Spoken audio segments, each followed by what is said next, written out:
Hello! Hi! How's everyone doing? Hope everyone is doing good. Hope everyone's having a good day. So yes, I'm Elvis X. Welcoming you back to Dubster Dive. Oh yes.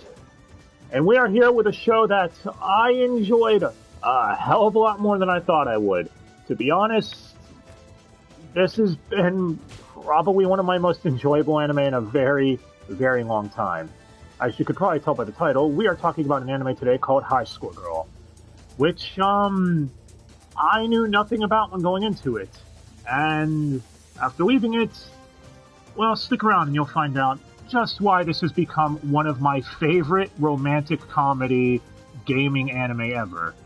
In fact, it might be my favorite romantic comedy gaming anime ever. So, what is High Score Girl? High Score Girl is a manga written by Rensuke Oshikiri, running from 2010 until 2018, and it was published by Squeenix, or Square Enix. I call them Squeenix, because I think that name is hilarious. We see in 2018, JC Staff, who we've talked about before, they did Golden Time. Oh, that's not a good sign already, is it? Anyway, they did Season 1 of this anime, running from July to September of 2018, and then Season 2, which ran from October to December of 2019, with Netflix acquiring the rights to both seasons, dubbing them, and dumping them on their app well after they are done airing. Netflix. Look, I'm not a sub-fan by any means, trust me, anyone who knows me knows this. But start simulcasting, please. A lot of shows are getting unnecessarily buried by you by not doing that. As much as I want you to wait for the dub at Netflix, it's okay to just say, guys, we're going to dub this at a later date, but for now, here, these are up here. Watch it in sub if you want, or something. I don't know, because I am a dub fan through and through, but I would rather these shows get more ratings in the long run, especially if it's a good show like this one. That being said, let's get into the plot breakdown. So, High Score Girl follows our male protagonist, Haruo, and he is a massive fan of games, such as Street Fighter 2. I believe that might be his favorite game with how much he obsesses about playing it every time he's at the arcades. And I do mean, yes, that's Street Fighter 2. This anime uses licensed games like fucking crazy. Darkstalkers, Samurai Showdown, King of Fighters, Virtua Fighter, Samurai Showdown, just said twice. That joke makes more sense than it should. I'll explain later. I mean, hell, Haruo himself is even a mark for the TurboGrafx 16. If you guys don't know what that is, I don't blame you. In short, though, this series got away with using a lot of copywritten stuff, and I find that really interesting, but it helped me to connect with the world that much more. This anime takes place in the early 90s, and as I said, it follows Haruo, who is enjoying being really good at SF2 at the arcades. Until a girl shows up around his same age named Akira Ono. Kind of a clever name if you think about it. Akira being one of the names of the creators for Street Fighter 2, and Ono being the one behind Street Fighters 4 and 5. It was a nice reference for those who caught it. At least I thought it was. Anyway, she demolishes him at Street Fighter 2, completely owning him. And this more or less starts up a sort of rivalry between the two. Since, to get back at her, Haruo starts using turtling methods as guile. While she's maining Zangief, I think most people would know how annoying that shit could be. Thus, she gets pissed at him for doing that. He gets angry because he lost downright fair and square because she kicked his ass and he had to resort to those methods. And a rivalry that eventually evolves into something more, friendship, starts off. But things get more complicated once a little later on he meets Koharu, another girl around his age. You see, Koharu Hidaka, her family happens to own their own gaming store, And they just so happen to install the arcade cabinet for Super Street Fighter 2 when Haruo is there, thus prompting him to immediately want to play it right away. Koharu, knowing not much about games, is captivated by this, because she enjoys seeing the passion he gets while getting absorbed into his games. Thus, she's attracted to him. And that's more or less the setup. You could basically break this down to a love triangle situation, and the shipping wars are real with this one. Haruo and Ono, Haruo or Koharu. And yeah, it works really well, especially since all of the characters are likable, and all of them have their own development as the show goes on. Not to mention, you have other characters to throw into the mix, such as Best Friend Kun, Meow. No, not like a cat. His name is actually Meow. And you have Doey. No, not Joey. I said Doey. You know, the pretty boy of the group. Numerous other characters also make an appearance, and it starts off as a recipe for a decent rom-com slice of life.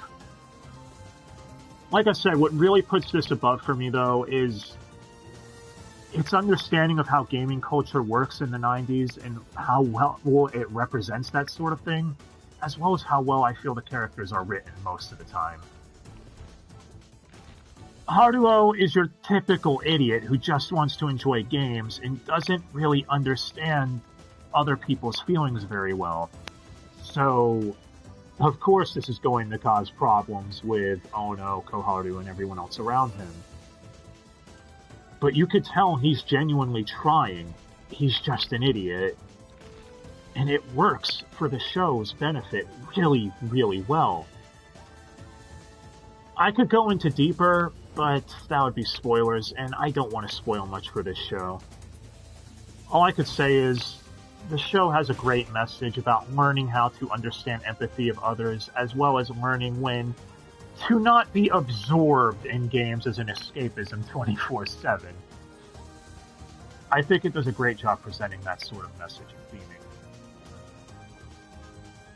Moving on from that, though, I should also mention this anime does cover the entirety of the manga, so those worried that it's not going to have a satisfying ending or a confirmed ship, you don't need to worry.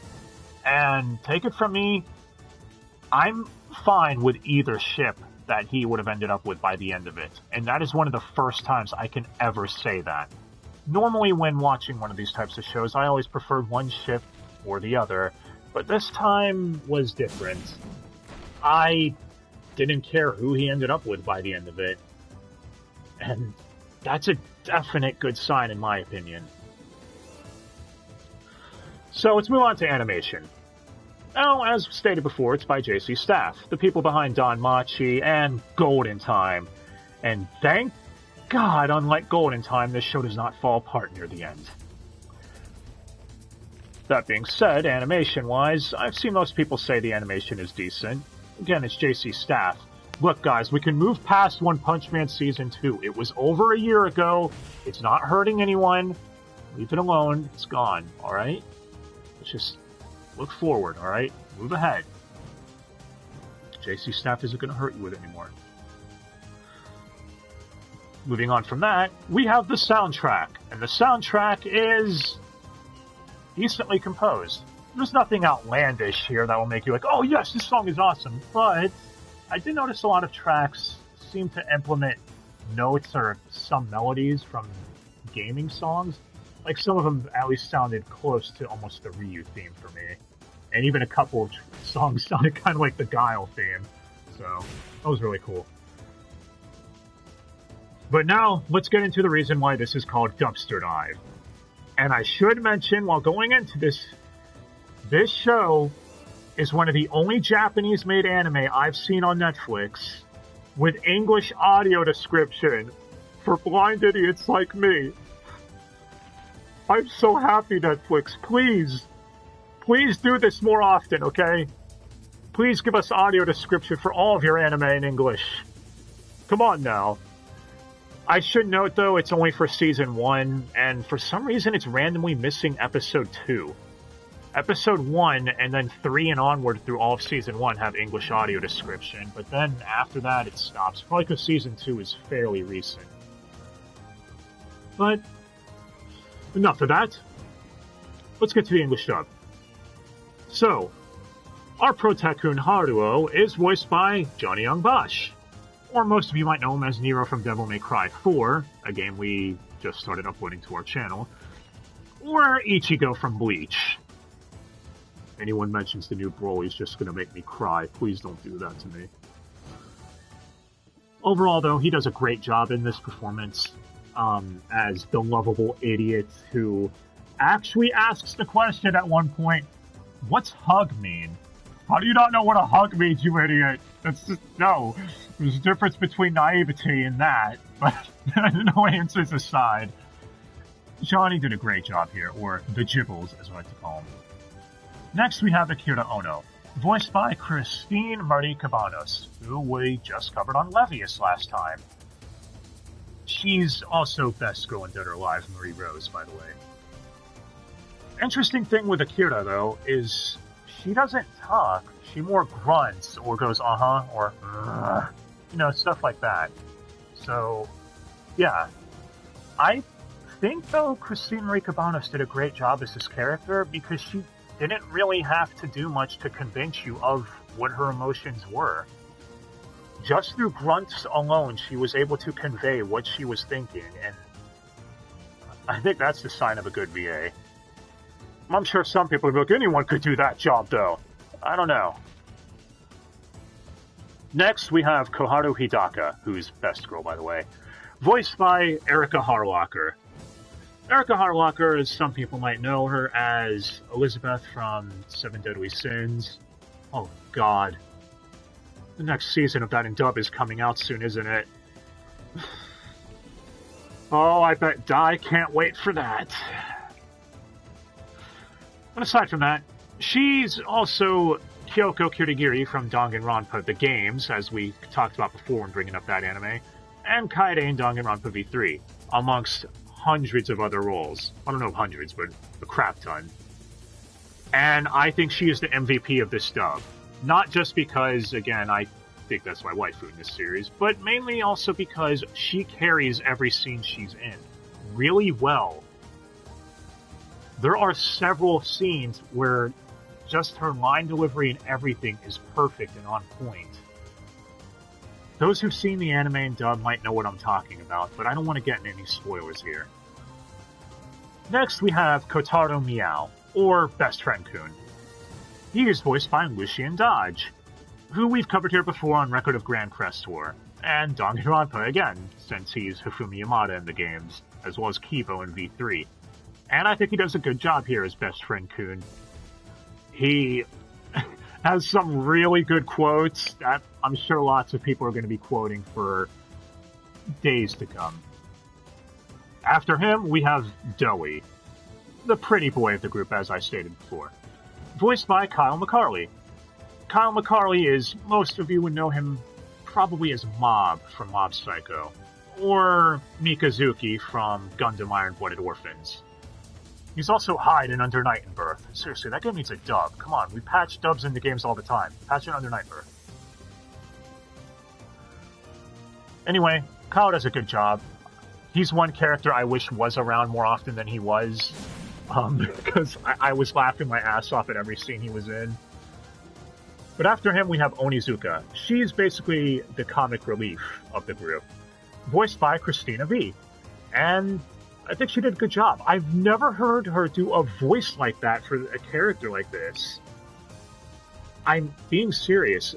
Maybe someone who watches this could tell me, like, oh, I've heard her do a voice. It's like that. I don't know. If so, please tell me what it is.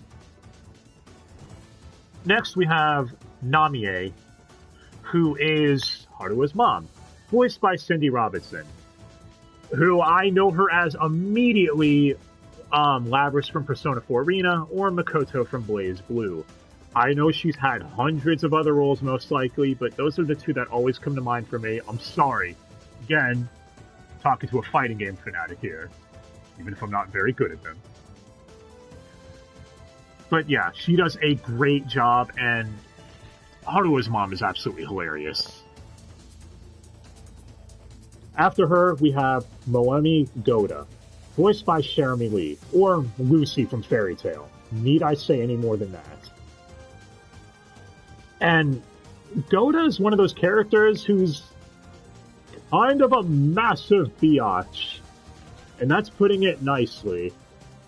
What makes this character work, though, is she has reasons for acting like that, so whether you agree with her methods or not, again, yeah.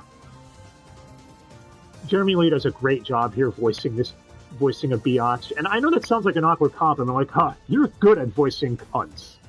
But in all seriousness, Jeremy Lee does a fantastic job here, I feel. Next, we have Gia, Haruo's chauffeur. Oh, I should mention that Goda is Haruo's tutor. Or not Haruo, Ono. Damn, what am I doing? Ono's tutor is Goda, and yeah, she's the whole overbearing tutor type. Ono's chauffeur is Joe Oshman, and yeah, apparently he was on Saved by the Bell and Seinfeld, of all things, which, I don't know, that made me crack up looking that up. But he was also in Bleach, amongst a few other anime. And overall, I think he did a great job here. Gia's another character I thought was amazing. There was even a moment when he got hyped for the Virtual Boy, of all things. Those who know about that piece of shit know why that is hilarious. Next, we have Akira Ono's older sister, Makoto Ono, voiced by Christina V again? Damn it! I don't know what I was expecting with that. Either way, though, she does a great job as the older sister, and yeah, not really much to say here. It's a typical Christina V role, I guess. But not a bad performance. It's a good performance. After her, we have... About time I brought this stuff up. So, Akira Ono and Haruo kind of have, I guess you'd call it voices in their head. Yeah, Randy Orton song, I know. Where it's their mains in Street Fighter 2 that they talk to or interact with. So for Haruo, it's Guile, and for Ono, it's Zangief. Well, Zangief is voiced by Tony Azzolino, who's been in anime such as Forest of Piano, JoJo, amongst other things. And I'm not terribly familiar with him. I'm sure someone's going to point out in the comments saying, asshole, he was this person. How do you not remember that? I'm sorry, alright? I'm sorry. But, yeah. I should mention also, he did give Zangief an accent, since Zangief is Russian, and I thought it was great. He did a good job as Zangief, and moving on from him, I wasn't able to find Guile, but I was able to find Narrator Kun, and he's voiced by Bob, or Robert if you'd prefer, depending on your outlook on the universe. Buchholz? Okay, it's Gene Starwin from Outlaw Star. Do I have to say any more than that? But, yeah. Anyway, I'm assuming he's also Guile. I could be wrong on that. I don't know. Guile wasn't listed, no matter where I looked. Someone's going to correct me and say, he was actually here the whole time, but I apologize. Speaking of things not being listed, the ADR director, I couldn't find either, so I apologize for that. Every time I tried looking it up, I kept getting the ADR director in Spanish. Damn it, Netflix, you and your 15 languages for everything. But, yeah. Other voice actors that round out the cast are Reba Bior, or the main from Ascendance of a Bookworm, as well as Billy Kometz, who most of you probably know as Naofumi from Shield Hero, and a few other notable ones as well. But I just wanted to get the main cast out of the way here. Now for any nitpicks I have with the dub, which the first one is the most obvious one. The double casting, holy shit bang zoom, why? I love Jeremy Lee, but why is she voicing a major character and then voicing a bunch of ad voices? Then you have Christina V voicing 2 characters. Then you have Billy Kometz voicing a bunch of one-off characters. I'm sure there's others too, but do I really need to go on here? I guess they didn't have Johnny Young Bosch voice someone else because that would have been really stupid, but it wouldn't put it past me, or surprise me if they did that. So, yeah. Moving on from that, we have the other nitpicks I have. This is more of a script thing and probably an ADR direction thing, I don't know. But there are times when they'll refer to the game in their Japanese names instead of their English names. Biggest example of this being Darkstalkers and Samurai Showdown. For those who are unaware, Darkstalkers in Japan is known as the Vampire franchise. While Haruo, or Johnny on Bosch, will sometimes refer to as Darkstalkers, but then later in the same episode refer to it as Vampire Hunter. Dude, can you be consistent and pick one? Like, really? And then the same thing with Samurai Showdown. He calls it Samurai Showdown in one scene, but then Samurai Spirits, the Japanese name, in the other. That's really going to throw people off who are unfamiliar with those franchises. Next, we have the scene where they play Mortal Kombat together. So, Johnny Young Bosch, or Haruo, picks Raiden, and he calls him Raiden. Koharu is watching him, and she pronounces it Raiden? They're talking to each other and both pronouncing the character's name two different ways. Again, can we please have consistency? Either you want to call him Raiden or call him Raiden. Make up your mind. No.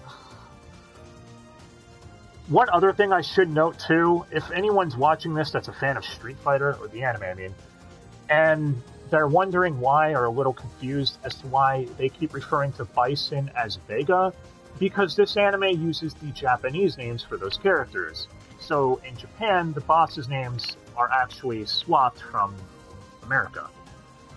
Vega is the main boss, and Bison is Balrog, and Balrog is Vega in Japan. We switched them around over here because, well, Balrog and Bison was meant to be a parody of Mike Tyson, and Capcom feared legal trouble. Okay, enough that tangent. Point is, High Score Girl uses the Japanese names for the Street Fighter characters. At least they were consistent with that. I guess that's all my nitpicks with the dub itself. I did like and appreciate the fact that most of the time they use correct fighting game terms, such as tick throwing, frame canceling, and stuff like that. And the narrator, most of the time, would actually take a break and explain what those were, so that was kind of cool. I don't know.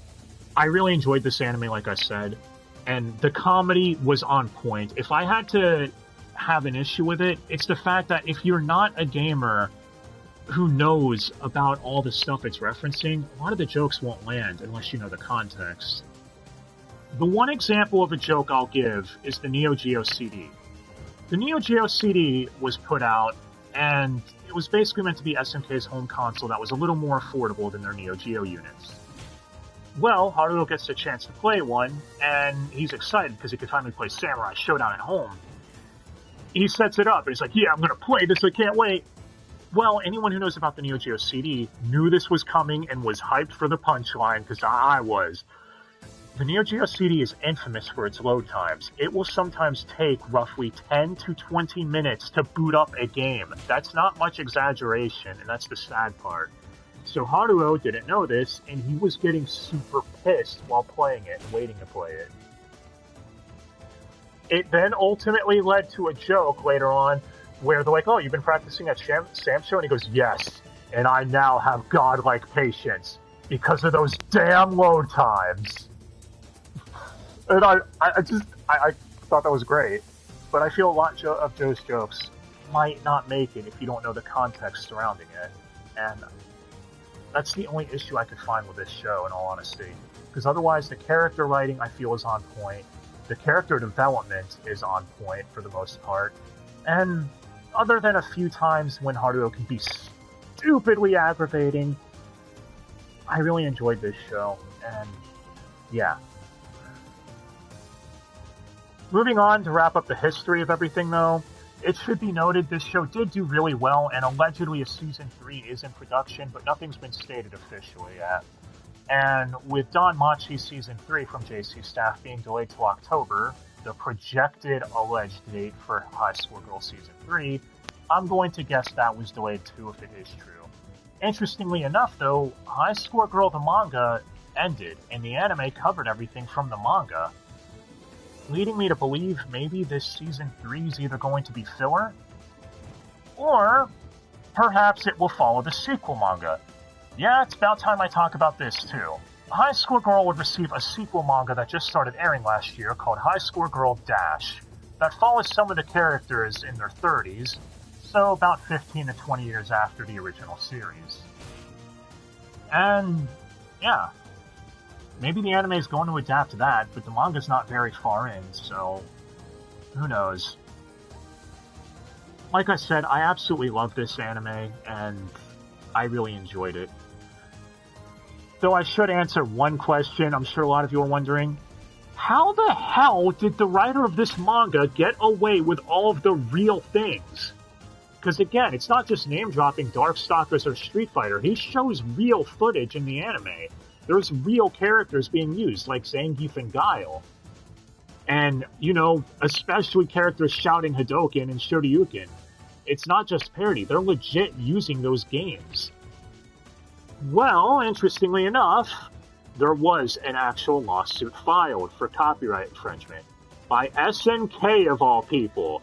In 2014, SNK would sue Square Enix, claiming that there was over 100 instances of their characters being used in the manga. Which, in all fairness, is true. I mean, SNK has every right to get pissed at this. If you think about it, if someone's using your property without your permission and profiting off of it, yeah, I'd be a little pissed too. The manga would be put on hiatus while this court case was going on, but everything was settled out of court and he was able to continue his work in 2016, before putting the manga to bed in 2018 as stated earlier. Now, the only thing I could think of is maybe he wanted the manga to go a little longer than he did, which is why he started the sequel and made it take place 15 years later. But after the lawsuit probably scared the living hell out of him, he might have been worried about other studios suing him in the future, such as Capcom, Sega, or even NetherRealm Studios. In a way, I'm kind of surprised none of them actually took him up on that. Hell, Konami games are featured in here, and yet they didn't sue him. So, he lucked out here. SNK of all people being the ones to step up to the plate, though, I find a little hilarious. I don't know. As I said, I absolutely love this anime, and for me personally, this anime is going to get an A+. Keep in mind that's coming from a place of bias, but for someone who actually was around a little bit during that era, I have fond memories of going with my family to the arcade, playing Soul Calibur, Dead or Alive 2 at the time, and even playing some of the Street Fighter arcade cabinets that were still there. And for someone who's entering their late 20s, those memories are precious to me, and this anime was able to take me back to that place, and welling up a lot of nostalgia. But even aside from that, I still really enjoyed the characters, and this is a show I absolutely want Netflix to put on physical media. Because I want to own it on Blu-ray, damn it! Come on, Netflix! And JC Staff, give this a season 3. Alright? Adapt the new manga, or I don't know. But if you make it filler, just please don't make it suck. Please. And to answer your question, yes. I answered this before. There is a confirmed ship at the end, which is one big plus for me because holy shit, I'm tired of romance animes copping out with that. Now, does this anime have its flaws? Probably. But I can overlook them and say that this is one of the best anime I've watched in a while, in terms of an enjoyment factor. And this is exactly why I love anime so much, and I'm glad I started this whole little retrospective series of Dubster Dives. It's helping me experience a lot of shows I might not have originally. Now, that being said, I could have gone without Gilgamesh, but in the long run, it was worth it to stumble across some of the greats that I feel were overlooked, such as High School Girl, amongst others that we've covered before. That being said, some of you might be wondering, what does this have to do with the theme that I said last week about characters primarily fighting or focused on fighting? They're playing mainly fighting games in this anime, damn it, it counts. It reminds me of the fact that Evo is dead. Just like the fact that this anime keeps using Darkstalkers reminding me of that's dead, damn it, Capcom, come on! Give us Darkstalkers 4 already. Or something, I don't know. Anyways, I highly recommend this anime to fans of games, fans of rom-coms, fans of fighting games especially, and the fact that it has English audio description really did help for me too. So, I gotta get out of here or I will gush about this anime all day long, because again, I fucking love this anime, I'm not gonna sugarcoat it. But, yeah, leave a comment below, let me know what you thought of this anime. Did you hate it, or did you love it like I did? I don't know. And if you have an anime you'd like us to cover at some point, please let me know. I was Elvis X, the Empire Gaming Community. This was Dubster Dive, and yeah. I guess I'll just say one last time. Please give this show a shot. I'm begging you guys here. Come on. I highly recommend it. But alright. Till next time, guys. I'm Elvis X, and yeah. Thanks again.